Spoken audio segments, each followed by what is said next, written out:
बिस्मिल्लाहिर्रहमानिर्रहीम। तमाम कबूतर परवर दोस्तों पंजाब कमेटी वालों अस्सलाम वालेकुम।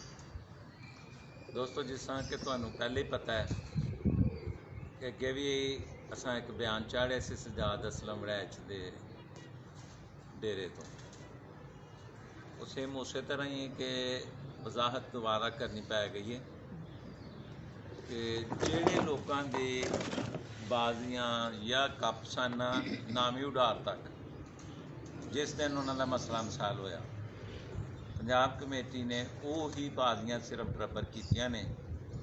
ਬਾਕੀ ਮੇਰੀ ਸਜਾਦ ਹਸਨ ਵੈਦ ਸਾਹਿਬ ਨਾਲ ਅੱਜ ਗੱਲ ਹੋਈ ਹੈ, ਮੈਨੂੰ ਪਤਾ ਲੱਗਾ ਕਿ ਉਹਨਾਂ ਨੇ 6-7 ਰੋਜ਼ਾ ਕੱਪਾਂ ਵਾਲਿਆਂ ਨੂੰ ਵੀ ਐਂਟਰੀਆਂ ਦੇ ਦਿੱਤੀਆਂ ਨੇ ਅਤੇ ਜਿਹੜੇ ਇਸ ਤੋਂ ਪਹਿਲੇ ਜਿਨ੍ਹਾਂ ਦੀਆਂ ਬਾਜ਼ੀਆਂ ਦੀ ਹਾਰ ਜਿੱਤ ਹੋ ਗਈ ਦੀ ਸੀ ਉਹ ਵੀ ਉਹਨਾਂ ਨੇ ਦੇ ਦਿੱਤੀ ਦੀਆਂ ਨੇ।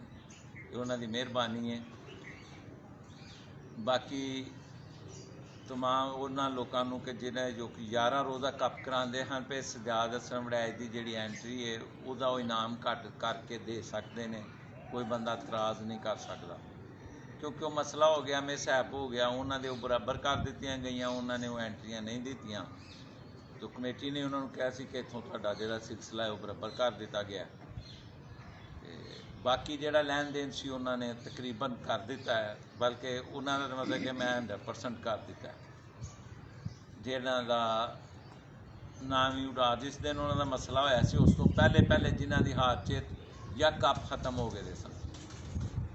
दूसरा आ गए शौक के हवाले नाल ते मैं स्पैशली रिक्वेस्ट करांगा सजाद हसन वड़ैच साहब नाल कि वो जिहड़ा उन्हें कहा कि मैं शौक नहीं करना।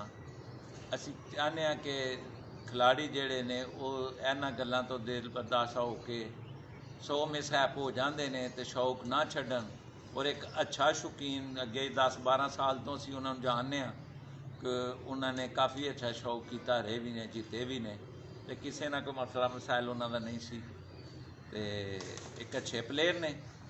असी उन्होंने के स्पैशल रिक्वेस्ट करांगा मैं ज़ाती तौर के उत्ते कि बई वो अपने शौक नूं बहाल रखन और शौक दे विच आन, अपना शौक करन ताकि इहो जिहे अच्छे लोगों की शौकीन लोगों की जिहड़ी ना शौक नूं जरूरत भी है। तो लिहाजा जिहड़ा मैं पहले ऐलान कर चुके हाँ, पहलों भी असां कीता सी, हुण भी कर दिता है कि यह सेम इस तरह ही है। ये मुतफिका तौर के उत्ते पंजाब कमेटी का फैसला है, ये कोई कली इम्तियाजी हीरा बिनाले की राय नहीं। तमाम फैसला जोड़ा ना उन्हों का है, सारी कमेटी का है। बहुत शुक्रिया, बहुत मेहरबानी। मैं स्पैशल दोबारा सजाद हसन वड़ैच साहब तक रिक्वेस्ट करना कि वो साड़ी रिक्वेस्ट के शौक वापस आन, क्योंकि 10 साल तो अगर 12 साल तो शौक करते हैं पे तो माशाल्लाह उन्होंने अच्छा शौक किया, अच्छा किया। और असी चाहते हैं कि ऐसे खिलाड़ी जिहड़े शौक दे विच रहन। बहुत मेहरबानी, बहुत शुक्रिया।